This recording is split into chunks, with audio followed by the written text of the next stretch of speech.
Hey guys, it's Phil coming at you with another video. Happy holidays. I hope you guys had a nice, enjoyable holiday with your family. And today I'm going to go into practice questions again. So if you're here for that, yes!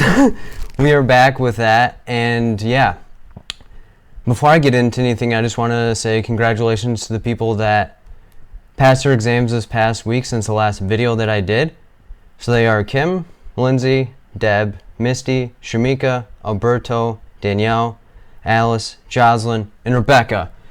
So it's amazing. The list is getting longer and longer as we go on, which touches my heart. I'm blessed to know that you guys are listening, blessed to know that I'm helping so many people. And even though I don't have contact with a lot of these people, they do reach out, and I'm amazed. These videos have been helping a lot of people, and I'm humbled. I'm grateful for that.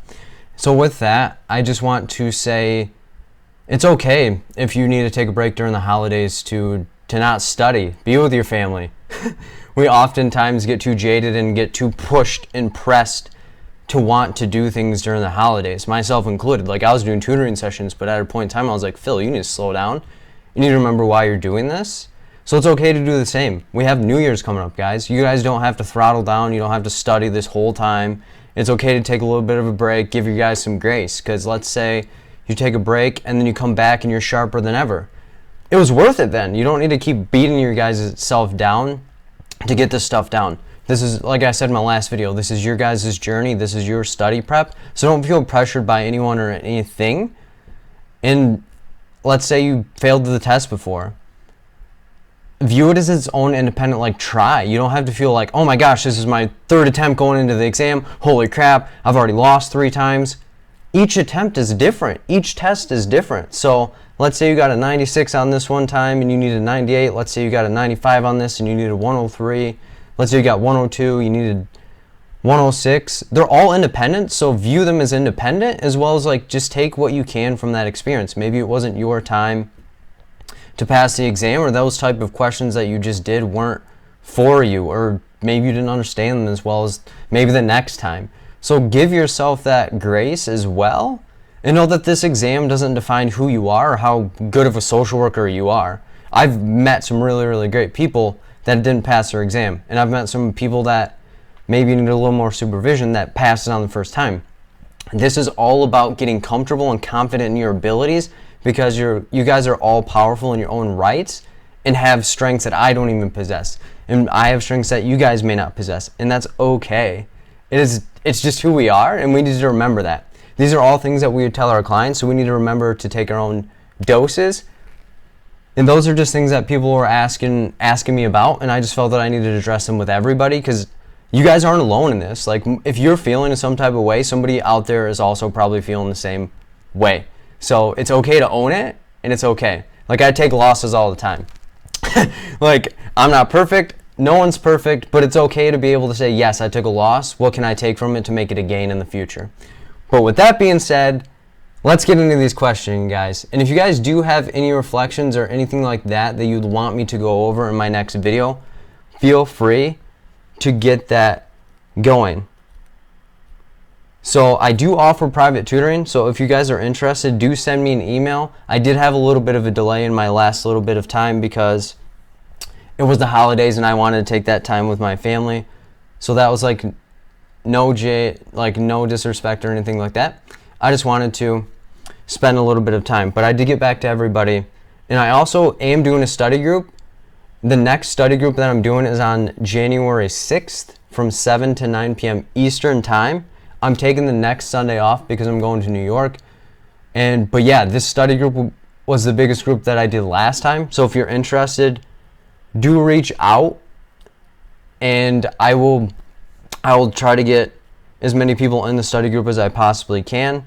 But yeah, so if you're interested, reach out to my email. There's a cost, but it is pretty minimal compared to other people's programs. People have said it's very, very helpful.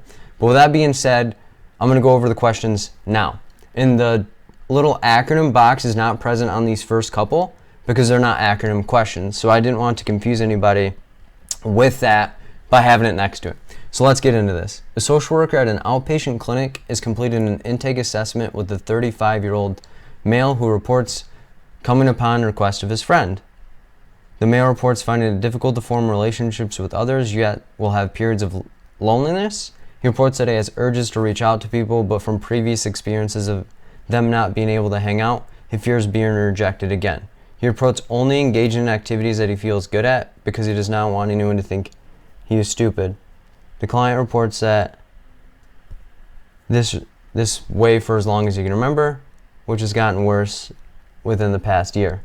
What is the most likely diagnosis for the client? So let's get into this. A social worker at an outpatient clinic. What are we doing? Completing an intake assessment.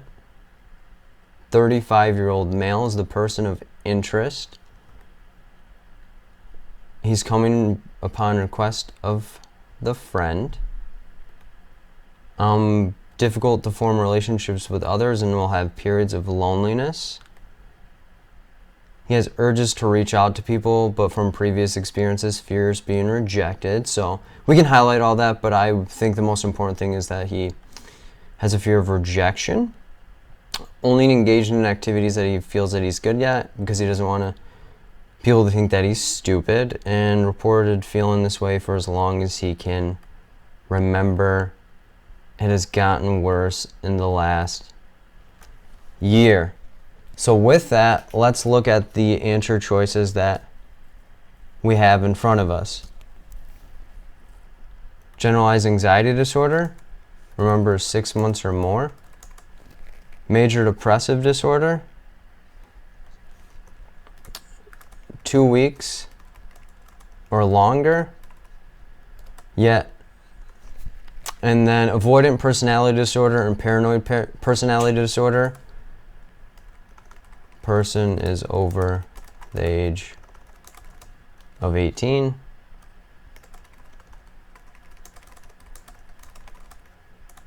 And there's no time length on this because there's like pre-symptomology that the person could be exhibiting, but then also again, there could be periods of where it's gone, but for more time than not.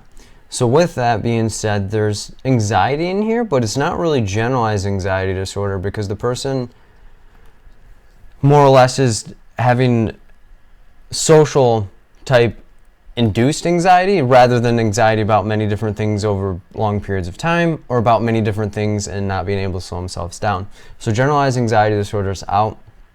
Major depressive disorder is also going to be out because there's no expression of depression symptomology. And so that leaves us with the 2 personality disorder. So they seem kind of similar, avoidant and paranoid. However, the symptomology is totally different. So avoidant personality disorder, the person avoids social situations / occupational situations due to fear of being criticized. Person will exercise restraint within relationships. They do not take risks as for fear of being ridiculed or not being good at the activity. So they're avoiding the social situation due to some potential critique or criticism that they could potentially be having. And then paranoid, which has a different symptomology. So person has a fear of being harmed, ridiculed, or exploited by people around them. They doubt the closeness. They doubt the closeness of their relationships. Wow. Relationships, and they have a constant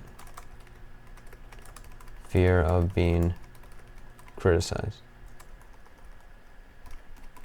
Okay. So that's where it's kind of like similar, is they have a fear of being criticized. However, paranoid is more or less that They feel that the relationship is going to end and that the people are out to get them and exploit them in some type of way. Avoidant, they have a fear of criticism. However, theirs is all based on like performance, and they don't want to form relationships for a fear of the person is going to think less of them or that they're inadequate of being in a relationship. So with that, we're not going to go with paranoid here, because the person finds it difficulty to form relationships. They feel alone. They reach out to people, but they don't want to be rejected again. And then they don't engage in things because they don't want people to think that they're stupid. So they're not paranoid that people are going to exploit or use them. They're avoiding the social interaction for the sole fact that they don't want to be criticized and or ridiculed by people around them. So that's how we look at that question. Next question. The social worker at a private practice has been working with a 29-year-old female for 6 months. During the most recent session, the client describes how she recently had a breakup with her boyfriend, who she met 2 weeks ago, that she let move in with her. The client reports that she's angry with him because she just let him borrow $1,000 to get his car fixed, and that she thought he loved her. The client begins to appear anxious and closed off. The client reports how she has been feeling empty and hopeless, but feels like her date with a guy she met at the gas station later should raise her mood. What is the most likely diagnosis for the client? So we always want to take note where we're at. So we're at a private practice. We're working with a 29-year-old female. Length of time? 6 months. So during the most recent session, she describes how she recently had a breakup with her boyfriend she met 2 weeks ago. So she met this guy 2 weeks ago, and she let him move in. She's angry with him. Why? She let him borrow $1,000 to get the car fixed, and that she thought that he loved her after 2 weeks. She begins to appear anxious and closed off, so some fluctuation of mood and or affect mid-session. And she reports how she's been feeling empty and hopeless. However, she has a date with another person that she feels like could impact her mood positively. And again, personality disorders, just 18 years or older. Schizophrenia, 6 months or longer. Generalized anxiety disorder, 6 months or longer. And dependent personality disorder, 18 years or older. And remember, there's no real age and time requirement besides being 18. So their symptomology could be going on for a couple weeks, but if they exhibit X, Y, and Z, then that would be the correct one. So we can automatically rule out schizophrenia, because even though it meets the 6 month requirement, it doesn't have any like psychosis or delusional type thinking, or there's no like hallucinations. There's some like flippant like affect and like wanting to be closed off, but she wants to engage in relationships rather than being closed off with them. Generalized anxiety disorder, yeah, there's some type of anxiety and some like worry amongst her. However, it is not pressing, and it's not worrying about different things that over long periods of time, fearing that something awful might happen, etc., etc. So then we have our two personality disorders. So we have borderline and we have dependent. Again, kind of very, very similar in the name, or like people think, oh, they're based on relationships. However, they're super duper different. So with borderline, this person is putting great efforts forth to avoid real or perceived abandonment. Person will have frequent unstable relationships. Impulsivity.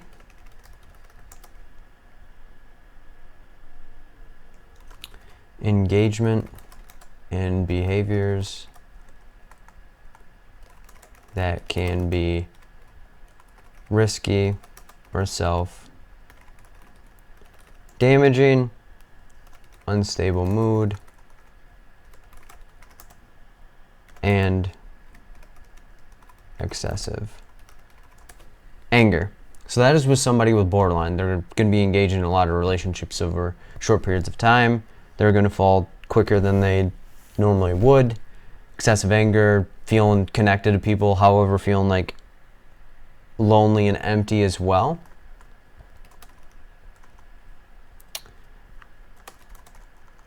And yeah, I forgot to put that down.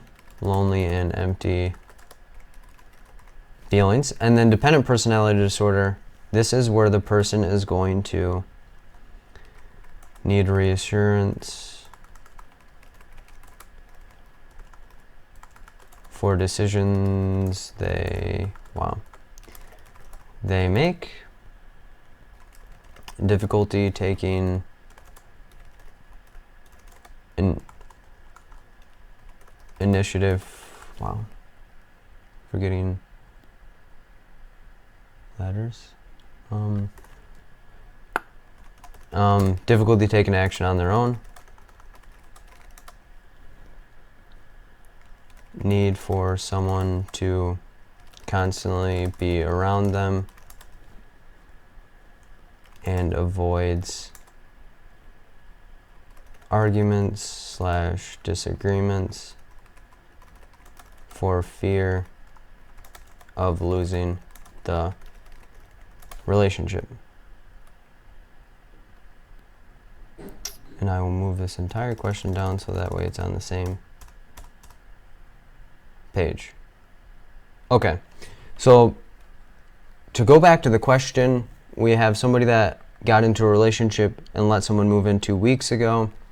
They let them borrow $1,000 because they thought they were in love, being anxious and closed off, and having feelings of empty and hopelessness, and is already getting into another relationship. So with that, dependent personality disorder doesn't really align with what we're looking at here. So with this, we're looking at somebody that has borderline personality disorder. So if you see somebody that gets into relationships super quick, will do actions to maintain them, whether they're self-deprecating or self-damaging or not. So that is what the correct answer would be there. And then this question, we have our acronym box back because this is going to be a question that we can use the acronym. So take note on that. So a social worker is working with a 50-year-old male whose wife of 30 years recently passed away. The client reports feeling empty, lacking motivation, and at times blames himself for his wife's death. The client is intelligent and when answering questions is very articulate. The client reports wanting to go back to school to better his life, but struggles with staying on task. After completing the assessment, what should the social worker do next? So we have a social worker working with a 50-year-old male whose wife just recently passed away. He's feeling empty, lacking motivation, and blames himself, some type of depression symptomology there. Client is intelligent, very articulate, answering the questions, wants to go back to school, but struggles with staying on task. So with that, we're looking at an application question because it's given us some client breakdown and multiple options of where we can go. We just need to know where we're going first and where to go after that. So with that, we can apply the acronym. Refer the client to grief and loss group. It's going to be a referral because we're referring the client beyond what we offer. Providing information on different services available to the client. We're looking at an educate tab here because we're providing some type of information. Given if it wasn't the information, it'd be an intervention, but since we're providing something that better informs the client, that is what educate would look like. Identify potential schools the client might like to go to is going to be an assess because we're identifying some type of particular information as well as trying to gauge where the client's at and identify what the client would like to gain from the services. So that's going to be feelings option here because feelings is a subjective information that the client can give. So we have a lot of ways that we can go with this client. We just want to make sure it's the ways that they want to actually go rather than where we think they want to go because they've identified and we can't prioritize the client's issues for them. So we wouldn't refer first. We wouldn't provide information on the different services because we don't know which services the client would need, so we don't want to give them too much information or like provide a bunch of information and say, oh, okay, which services do you think you want, when we don't know which services best actually address the client's needs. So we want to figure that out first. Identifying the potential schools for the client would be telling them which priority we should be taking here. So that's not where we would like to start. So with this, we'd want to figure out where the client would like to go. Since there's no pressing like safety issues or anything like that, we need to let the client tell us where they need to go rather than us just throttling down and choosing it for the particular client. So a lot of people want to do action first. However, we need to remember that the client is ultimately the decision maker and change agent within their own situation. So that's how we would address and answer that question. And decent size gap. So let me bridge that. Okay. So the next question, a social worker at a community mental health clinic is completing an intake with a 24-year-old male who reports having interpersonal relationship issues. The man reports that he finds it difficult to make connections with people, and when he feels like they are getting close to him, he will push them away. The man reports having a history of abuse in his childhood and that he would like to begin working through them. The man discusses that at times he will be overly fixated on his appearance and spend great deals of time examining his body in the mirror. The social worker does not have any experience with working with body dysmorphia. What would be the best thing for the social worker to do to help the client? So here we need to remember where we're at. So we're a social worker at a community mental health clinic. We're completing an intake, and the person of interest is a 24-year-old male. He reports having interpersonal relationship issues.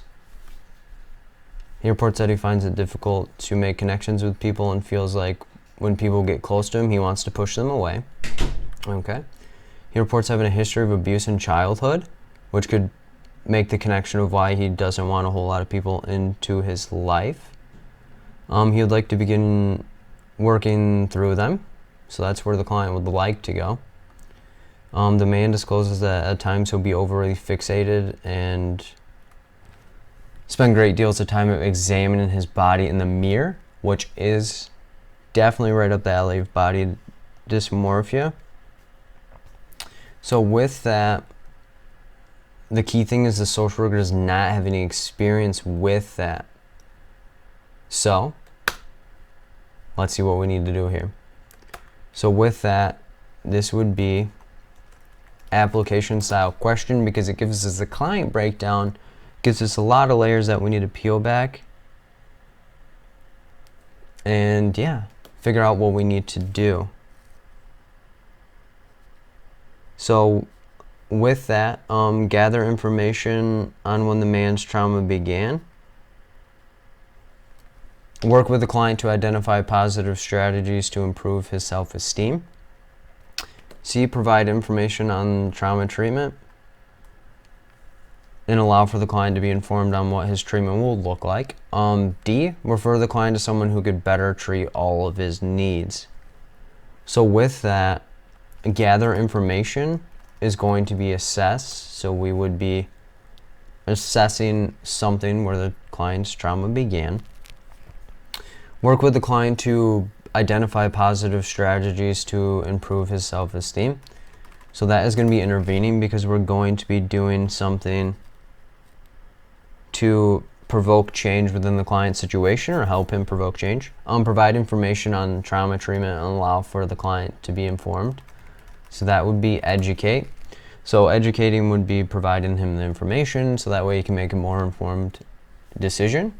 Refer the client to someone who can better treat all of his needs. So this would be a referral here. And the key thing that we need to not get distracted about is this thing in yellow. The social worker does not have any experience with working with a specialized thing that the man would potentially need to work on. So that almost like supersedes all of what this acronym is. So this is a tricky question here, guys. And this is why it's not so straightforward, in that if you know the acronym, it might not always get you to the correct answer. However, it's a guideline and can get your mind set accordingly. So assessing where the man's trauma began would not be the best possible answer, given it's above all the other options, beginning to gather information about his trauma would mean that you're going to be the primary person that could be potentially doing that. So you wouldn't want to assess and get more information, because let's say they start disclosing their trauma to you. It'd be better for you clinically to start seeing them your own. However, there are some issues that they possibly have that you might not be qualified to treat. So that was why that would be incorrect. So working with the client to identify positive strategies to improve the self-esteem, that would be later on, as well as the man isn't coming in for like self-esteem. He wants to work through trauma as well as potentially body dysmorphia type symptomology. So that is why we would rule that out. And provide information. Yes, you could provide information on the services and what the treatment would look like. Specifically, this has trauma treatment. So again, if we were going to be the primary social worker that would be treating this person, and we had experience with all of the issues that they're potentially going to be going with, and since supervision is not an option here, we would not automatically write that into the question into our heads. So we need to be aware of what is in the, we need to stick with what is in the question to guide us to what our answer should be. So with that, the best possible thing, since we don't have the expertise and knowledge to do body dysmorphia, that would be the correct answer here, because you would not want to start treatment with somebody that potentially might not get all their needs met, or that might be their underlying primary issue, because most people that have body dysmorphia or like eating disorder type symptomology or issues might not be so forthcoming that is what they actually want to work on, because there is a lot of shame as well as like guilt associated with having that type of mental health issue, and that's why overall it's a lot not as well addressed as it possibly could be. So that's how we would look at that question. Tricky, guys, I know. However, when we break it down and take it slow, we can understand and get the information that we need from it. So then the last question that we have for today, I'll just move it up. A social worker is meeting with an 18-year-old female who reports she recently was sexually abused. The woman reports that she still lives with the man who abused her, and she just does not understand why he abused her. Since he claims that he loves her, the woman would like to work on improving her current relationship with her boyfriend, but does not know where to start. What should the social worker do first to help the woman? So, we're meeting with an 18-year-old female. She was recently sexually abused, and she reports that she still lives with a man and just does not understand why he abused her, for the sole fact that he claims that he loves her. So we potentially have a domestic violence type situation going on here. The woman would like to work on improving her relationship with the boyfriend, but does not know where to start. What should the social worker do first? So this is where we have another application question, and we need to peel back all of the layers to understand that we know exactly what is going on and where we need to start. Provide information on the cycle of abuse to the woman. Refer the woman to a domestic violence shelter. Contact the authorities so the woman can file a report. D. Gather information about the woman's situation to best assist her. So with this, we have educate, because we're providing information about a particular topic of interest, because she says she doesn't understand and she wants to get information. Refer the person to a domestic violence, so refer. Contact the authorities so the woman can file a report. Some people may think this would be safety, however, this isn't intervene because of the age of the person, as well as, let's say we call the authorities, they go to investigate and there's nothing going on at the given moment. Nothing would be able to be done. This person is not considered a vulnerable population, so this is a child and or person and part of the gerontology or elder type population. So keep that in mind. Don't put more things in the question that we need to. Contact the authorities so the woman can do. Gather information about the woman's situation to best assist her. So this one we're going to be looking at assessing, because we're gathering more information to best help this client in the situation. So with that, given she says she doesn't understand, we would not educate her first, because maybe she doesn't understand, but it doesn't mean that she doesn't already know the cycle of abuse. Some people know that their situation is not what they want. However, it's difficult for them to leave for the sole fact of connection, as well as their own ideologies, as well as what they feel that they need in their life. Refer the woman to a domestic violence shelter would not be the most appropriate at the given time, because let's say she doesn't want to go. She doesn't see her situation as being an issue. She wants to stay within this relationship and make it work, rather than leaving the situation and making it potentially worse off. She wants to be with this person rather than being separated from the person. So remember, stick with what's in the question and don't add anything extra. And I kind of already alluded to this. Contacting the authorities wouldn't do a whole lot, because if there's no abuse going on at the given moment and the people go investigate and stuff, they're going to say, well, what do you mean this person's not vulnerable? There's no crimes currently going on, or she's not saying that there are crimes going on. So that wouldn't be an appropriate thing. Given we want to protect our clients, there's no potential danger at this situation in this given moment. Doesn't mean that there's not a potential. However, it's not our responsibility to tell people what their situation should look like. We're just here to help them get where they like to go. So with that, we would want to gather information about the woman's situation, maybe get what she wants to get out of it, as well as like what are the things that within the relationships that she feels like need to improve. Like what improvement areas does she think are there, and how can we help her to get there? So that is how you'd answer that question. And again, that's all the questions that I have for you guys today. And I do offer private tutoring, so if you're interested, do send me an email. My email is berda24@gmail.com. Just say your name, what you would like. If you have any questions, I do answer questions for people as well. If anything was unclear today, or if you are studying and have a question on some of the content that you guys have. My next study group, again, will be on the acronym and practice questions. I'll peel back what the acronym means, what each level is, and then go over practice questions such as I do in my videos, but it's going to be more tailored to the group, as well as those questions are going to stay within that group. That will be January 6th from 7 to 9 p.m. Eastern Time. There is a fee associated with it. Email me at berda24@gmail.com, and I'll provide you the information for that, as well as if you have any questions on any of the other information. Like the video, guys. Tap the thumbs up button. It shows me that you guys are listening, that you guys like it, that you guys appreciate it. It also helps other social workers out there identify and figure out who I am and get acquainted to my videos. So if you're watching this video, smash that thumbs up button. It just helps raise more awareness, because of the social workers, there's a lot of information. However, there's not a whole lot of test taking information out there. So please, please, please help other people. Comment any feedback that you have on the video. Did you like the video? Did you not like the video? What are things that you would like to do within it, or what are some questions that you have that I can address in the next video, or any topics that you want me to do a video on? I'm open to you guys. You guys are amazing. And subscribe to the channel if you've not already. It just sends you an email notification and helps you guys out. So with that being said, guys, again, I really, really, really appreciate you guys and all the love and the support that you guys breed. Makes my heart warm, as well as makes me doing this a lot easier.